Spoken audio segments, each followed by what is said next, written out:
మన మీద చాలా ఆరోపణలు పెట్టిరు అసెంబ్లీ ఎలక్షన్ల ముందు చాలా బదనాం చేసే ప్రయత్నం చేసిండ్రు ఏమన్నారు అన్నాడు ఏ బీఆర్ఎస్ బీజేపీ వేరు కాదు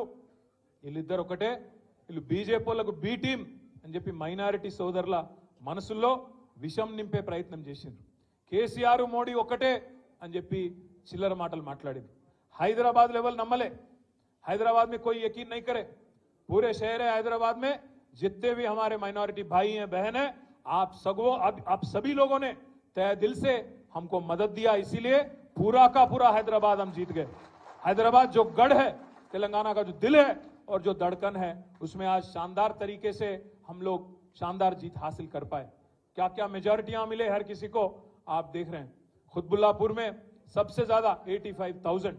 कुकटपल्ली में 72,000 हमारे पज्जन्ना 46,000 చూసుకుంటూ పోతే బ్రహ్మాండమైన మెజారిటీలు హైదరాబాద్లో అంతటా వచ్చినాయి కానీ దురదృష్టం కొంత అక్కడ ఇక్కడ ఈ చిల్లర ప్రచారం ఏదైతే చేసిరో దొంగ ప్రచారం కాంగ్రెస్ వాళ్ళు దాన్ని అక్కడక్కడ నమ్మిండ్రు ఆ రోజు ఏమన్నారు కవితమ్మని అరెస్ట్ చేయలే అందుకే మేము అంటున్నాం వీళ్ళు ఒకటే అని మరి ఇవాళ నేను అడుగుతున్నా ఆ రోజు కవితమ్మ సుప్రీంకోర్టులో కేసు ఉండే స్టే ఉండే అందుకే అరెస్టు చేయలేకపోయిండు కానీ ఇలా పగబట్టి ఇంటికొచ్చి ఒక కవితమ్మనే కాదు కవితమ్మని అరెస్ట్ చేసిండ్రు ఇద్దరు ముఖ్యమంత్రులను అరెస్ట్ చేసిండ్రు అంటే ఎట్లున్నదంటే రేసు ఉరుకుతే నేను ఒక్కనే ఉరకాలి తప్ప ఎవడు ఉండొద్దు ఇక మైదానంలో అన్నట్టు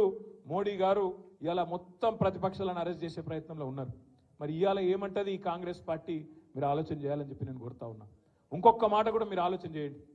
आज मोदी को और बीजेपी को रोकने की ताकत रोकने की हिम्मत रोकने की आज जो एक माहौल बनाना चाहिए वो आज वो ताकत कांग्रेस पार्टी में नहीं है इसलिए आज ममता बनर्जी बोल रही है वहां पे बंगाल में कि कांग्रेस पार्टी 40 पार नहीं कर पाएंगी क्योंकि अगर किसी को रोकना है बीजेपी को किसी को अगर किसी में अगर रोकने की ताकत है तो वो है रीजनल लीडरों में ताकतवर लीडरों में जैसे केसीआर जैसे ममता बनर्जी जैसे अरविंद केजरीवाल इनमें है कांग्रेस में वो ताकत नहीं है इतने చెప్తలేని మాట నేను ఇలా మీరు చూడండి దేశం అంతటా ఎవరు ఆపగలుగుతున్నారు బీజేపీని కేవలం బలంగా ఉన్న ప్రాంతీయ నాయకులు ఆపగలుగుతున్నారు తప్ప కాంగ్రెస్ లో ఆ పరిస్థితి లేదు ఇక దానిలా ఇక్కడ ఉన్న కాంగ్రెస్ అయితే చాలా విచిత్రమైన కాంగ్రెస్ ఈ కాంగ్రెస్ అసలు ఇది కాంగ్రెసా బీజేపీ అర్థం కాదు మనకు కొద్దిసేపు చూస్తే आप एक मिनट सोचो ऊपर राहुल गांधी है दिल्ली में उन्होंने क्या बोलते चौकीदार चोर है बोलते चौकीदार चोर है अंटाడు మరి ఇక్కడ ఉన్న రేవంత్ రెడ్డి ఏమో नहीं चौकीदार नहीं है इनो चोर नहीं है इनो हमारे बड़े भाई है चौकीदार चोर है ఆయన అంటాడు ఈయననేమో बड़े भाई है हमारे అని ఈయన అంటాడు ఇంకొక మాట మీరు ఆలోచించండి अदानी के लिए काम करते प्रधानी राहुल गांधी अंटाడు अदानी के लिए काम करते प्रधानी राहुल गांधी का बोलना है यहाँ पे रेवंत रेड्डी क्या कर रहे जाके अदानी से गले मिलते दावोस में क्योंकि ठंड ज्यादा है वहां पे गले मिल लिए वहां डील कर लिए दोनों कस के पकड़ लेके फोटोग्राफ ले रहे అంటే అదాని దొంగనా దొరనా చెప్పు మరి నువ్వు మీ రాహుల్ గాంధీ ఏమో అదాని మంచోడు కాదంటాడు రేవంత్ రెడ్డి మాత్రం అదాని సక్కటోడు సొక్కం మనిషి ఈయన చెప్తాడు गुजरात मॉडल बेकार है फेक है ये राहुल गांधी का बोलना है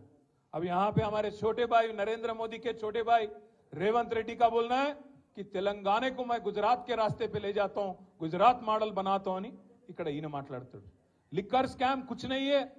अरविंद केजरीवाल को अरेस्ट करना ना इंसाफ है ये अच्छी बात नहीं है అని राहुल गांधी అంటాడు ఇక్కడ రేవంత్ రెడ్డి ఏమంటాడు नहीं लिकर स्कैम है कविता को पकड़ना अच्छी बात है అని ఈయన అంటాడు కాంగ్రెస్ లనే రాహుల్ గాంధీకి రేవంత్ రెడ్డికే ఒక శృతి లేదు ఈయన ఇయాల బీజేపీ పాట పాడుతున్నాడు ఇక్కడ ఉన్న ఆయన రేవంత్ రెడ్డి మీరు యాద పెట్టుకోండి ఇయాల రాసి పెట్టుకోండి పార్లమెంట్ ఎన్నిక తర్వాత ఈ రేవంత్ రెడ్డి అంటాడు ఎందుకంటే కాంగ్రెస్ గెలవది పీకది వాళ్ళతో ఏం కాదు దేశంలో ఊదు కాలది పీరు లేవది వాళ్ళతో ఏం కాదు 40 సీట్లు కూడా దాటే పరిస్థితి లేదు 40 సీట్లు దాటకపోతే వెంటనే జంప్ అయ్యే మొట్టమొదటి క్యాండిడేట్ ఈ దేశంలో ఎవడన్నా ఉన్నాడా అంటే ఈ రేవంత్ రెడ్డి మళ్ళా మొత్తం ముఠా కట్టుకొని ఈ నాగేందర్ను బిగేందర్ నా అందరిని తీసుకొని బీజేపీలకు జంప్ అయ్యే మొదటి క్యాండిడేట్ ఇదే రేవంత్ రెడ్డి మీరు రాసి పెట్టుకోండి నేను ఇప్పటికీ ఒకసారి కాదు 10 సార్లు అన్నా ఈ మాట ఒక్కసారి అనలే ఈ మాట 10 సార్లు అన్నా నేను అన్న ప్రతి చిన్న మాటకు స్పందిస్తాడు రేవంత్ రెడ్డి గిట్లనో గట్లనో అంటే అన్నిటికి స్పందిస్తాడు కానీ బీజేపీలోకి పోతావాడ నువ్వు బీజేపీలోకి పోతావు అనే ఆరోపణ నేను పెడితే 10 సార్లు అంటే కూడా ఒక్కసారి కూడా ఇప్పటివరకు ఒక్క మాట చెప్తలేడు. నేను ఓను బై నేను జీవితాంతం కాంగ్రెస్లోనే ఉంటా అని ఒక్క మాట పొరపాటున మాట్లాడతాడా? మాట్లాడాడు. ఆయన మాటలు ఎట్లున్నాయో మీరు చూస్తున్నారు. ఏం మాట్లాడుతున్నాయో ముఖ్యమంత్రి కూడా అట్లా మాట్లాడచ్చా?